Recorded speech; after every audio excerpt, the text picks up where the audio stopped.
Now that all of our walls are up and our double top plate is locking in all of our joints and corners, we're ready to move on to the trusses. In order to do the trusses, we need to know a few things beforehand. We need to know the overall length of your building, or what we call our run, and we need to know our overall height of the truss, which we call our rise. We're going to figure this out as we draw up our plan, and why don't we show you how that's going to work. We just finished measuring our house length and width, and we came up with a number of 13 and 5/8. So what I have here is just 2 sheets of paper taped together. That's it. That's all you're going to need. This is graphing paper, but obviously you can use any paper you want. All I got to do is make sure that I can get at least 13 and 5/8. I'm going to show this with my architectural scale, although if you got a longer ruler, that would be helpful as well. So let's get to just my ruler portion here. And I'm going to lay this down on my paper, and we want to draw out 13 and 5/8. And actually, we're going to add 1/8. Everybody's going to add 1/8 just to make sure things fit very nicely when it comes to installing these trusses. So right here, I can only get to 12 inches. So I'm going to slide this down. And actually, if I bring this back a little bit, then I make sure that I'm still following my straight line here. So now I'm at 12, 13. We measured 5/8, but I want to go 1/8 more, which is going to put me at 13 and 3/4. So there I have it, a nice line drawn at 13 and 3/4. So this is my overall run, and now I get to figure out my midpoint. I get to figure out where my rise is going to start for my gable trusses. By the way, we're going to just show you how to do this for a gable roof. If you are interested in any other type of roof, you're going to want to come talk to me, and then we'll work with you as individuals. But gable is very common, so that's what we're going to work with. So we got 13 and 3/4, and we need to split this in half. All right. So here's kind of the challenge. Is a lot of students look at this and then they get really, really upset, or they struggle a little bit because cutting it in half isn't all that easy. So we're just going to start breaking it down. 13. We'll start with that. So what's half of 13? Well, 6 and 1/2. Anytime you got an odd number, an odd whole number, you're going to get a fraction of 1/2, and then figuring out from there. So 6.5 plus 6.5 gives us 13. And 3/4. Anytime we want to split a fraction in half, all we got to do is double the bottom number. Right now, the bottom number is 4. We just double it to 8. So we're going to have 6 and 1/2 plus 3/8. If we add those up together, we'd have to change this 1/2 into 4/8. And we're going to get 6 and 7/8 for our final answer. So that's the number that I want to find for my center point. It's 6 and 7/8. Right there. Perfect. So now we got our overall run. We got our midpoint. Now the question comes, how steep do you want your roof? So you guys learned about roof pitches already, and here's how they work. I'm actually going to flip this one over to show this a little bit. A roof pitch works off of a 12-inch horizontal run and whatever pitch you want for a vertical run. And then it just repeats itself. 12 over, X up, 12 over, X up, 12 over, X up. All right? Here in our state, we have a minimum roof pitch of 4. Anything less than 4 inches, or a 412 is what we would call it. Anything less than a 412 roof doesn't meet code. They want enough slope on there so your roof, your residential roof, can have all the rain hit on the roof and slide off, and all of the snow eventually make its way off as well. So a 412 is your minimum. You can go up as high as you want. And occasionally you see A-frame houses where it's basically just all roof and no walls at all. This is something you could do in here, but keep in mind that you're the one making the roof, and the taller you go with your roof, the more work it's going to be for you to do. So common roof pitches here in town range from a 412, where we're going 12 over and 4 up, to probably a 12-12, where we're 12 up or 12 over, 12 up. That makes a 45-degree roof, and although that doesn't seem very steep, when you're up there putting shingles on it, it is. Pretty common is kind of in between, a 6-12. And why we like working with this number in this class, just for the purpose of learning, is 12 over and then 6 inches up, which essentially just means whatever your run is from end to midspan, we're going to take half of that number. So we're going to show you how to do a 6-12, but you can essentially do it any way that you want. All right, so our number, when we measured out to midspan, was 6 7/8. So we're going to write that down here. What that means, for every 12 inches over, we go 6 up, 12 over, 6 up, 12 over, 6 up, until we get to this center line, and we get essentially our top point. If we wanted to do a 6 pitch, we can do this mathematically by simply cutting this number in half. So half of 6 is 3. Half of 7/8, again, we want to split a fraction in half. We just double the bottom number, 7/16. So 3 7/16 up is going to give us a perfect 6 pitch. So that's what we're going to do. I got 3 7/16 lined up on my baseline. I'm running parallel with the lines on the graph paper. And all I want to do is create a nice little point up there. So now I got my baseline, my overall run, I got my midpoint, I got the height of my truss.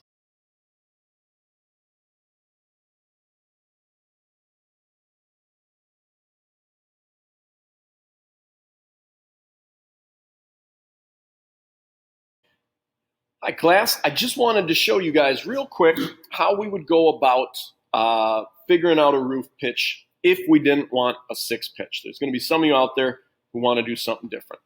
This is where we're going to go to our architectural scale. We're going to get in our 1/2 inch is equal to 1 foot scale, and we're going to measure what we have from our center point to the end of our run here.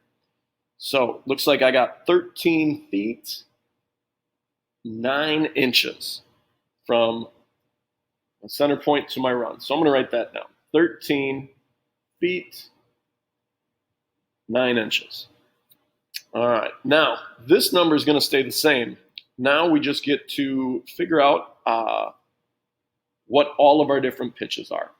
So if we want a 4 pitch, we're going to take this number times 4. So we're going to take 13, and then instead of 0.9, because it's 9/12, we actually, let me clear this out first. We'd take 9 divided by 12 gives you 0.75. So maybe that's the better number that we want to work with. 9 inches is 3/4 of a foot. So I'm going to take 13.75 times 4, and that's going to give me 55. This is the number of inches that we need to come up vertically to have a 4 pitch. So we can show you that here. I have my 1/2 inch scale, 55 inches. Well, 4 feet is 48. So I'm looking for 4'7". So I have my 7 inch mark down here, and I got my 4 foot mark here. So here would be my center for a 4 pitch. If I could scoot this out of the way, and you can see this would be a little less steep. From here, you can figure out the pitch you want for every single one of these. 13.75 times 5, and we'll just keep punching these in. All right. If we did a 5 pitch, you're looking at 68 3/4 inches. Now in our scale, we can only go down to a 1/2 inch, so you'd want to round here down to 68.5 or up to 69, your choice. If we did a 6 pitch, we actually already did this, but we'll show you anyways. 7.5 times 6 gave us 82.5. So 82.5 is 6 feet 10 and a half. So that should match up perfectly with what we already did. And it's right there. And it's right there. So that worked out great. You're just going to keep running through. You guys can play around with it. You can see what pitch looks best for you. Okay, so times a 7 pitch gives us essentially 8 feet and 1/4 inch. So again, we'd have to round there, but here's a 7 pitch. And then you can just grab one of your 2x8s and see what looks best for you. So I would keep your number somewhere in between 4 and 12. Once you start getting above 12, you got a really large roof frame, and it gets pretty rough to shingle it up there. It's a lot more work. You got to keep your balance a lot more. But that's how we would do that. From here, we're just going to take some of our 2x8s. You're going to be making these out of 2x8s just like you did for your walls. And now it's just a tracing game. All the math is done for us. We just get to trace it. So on the top of this board, we're going to bring that right up to our center point up here. On the bottom of our board, we're going to put the bottom edge of this right up to our end point down here. Now here's the struggle. As one moves, the other moves. So it's going to take a few rounds to get it right where you want it, kind of like that one right there. So with one hand, I'm going to hold this down, and I'm going to trace my bottom coming up right up to roughly where that center point is. I'm going to keep this in place. I'm going to move my hand, and now I'm going to trace the top right up to that point as well. So now the top chord of our truss is made. What I do want you to do is let your truss tail run long.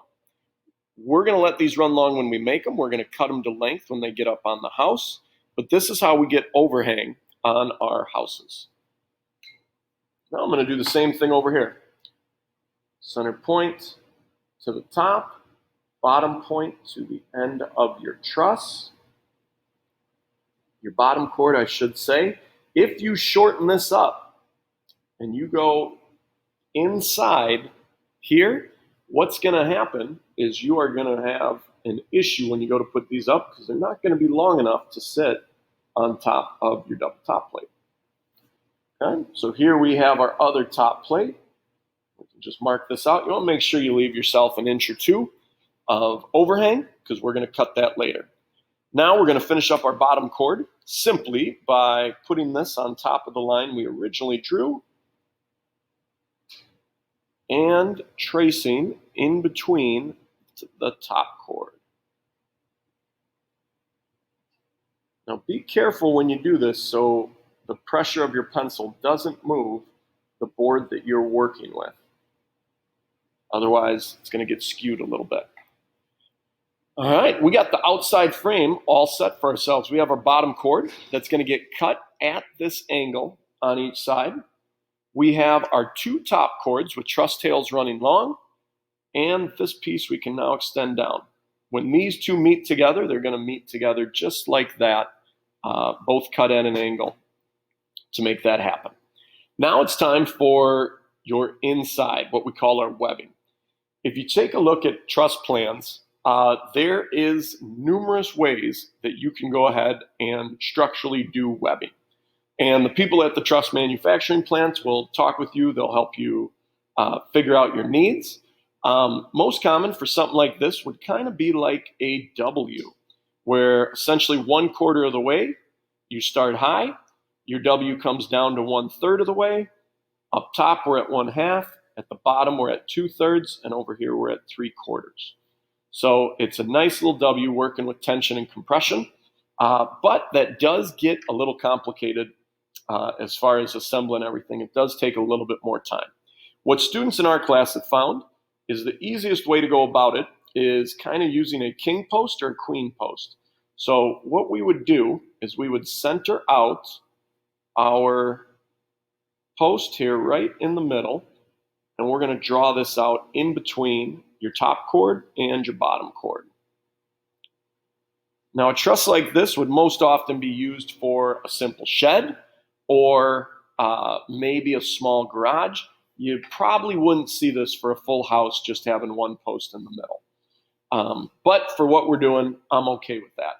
If you want to make it just a little bit more lifelike, we can add 2 more posts on the side by measuring out where our 1/4 mark is and where our 3/4 mark is.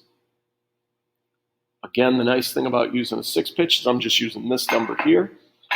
And then you can add an additional support on this side.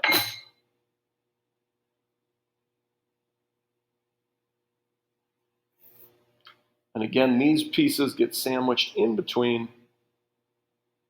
your bottom cord and your top cord. So there you have a nice truss plan that you would be able to go ahead and start cutting your pieces, start getting your angles all nice and cut. And then in our next video, we're going to show you how we would go about assembling all this. So now that you've seen how to assemble a truss plan, we want you guys to try it on your own. So while you're at home or in class watching this video, go ahead, get the key measurements that you guys need and start putting them on paper and drawing out your truss. As soon as this is done, you guys can go ahead and start cutting your material, your 2x8s, and getting ready to assemble.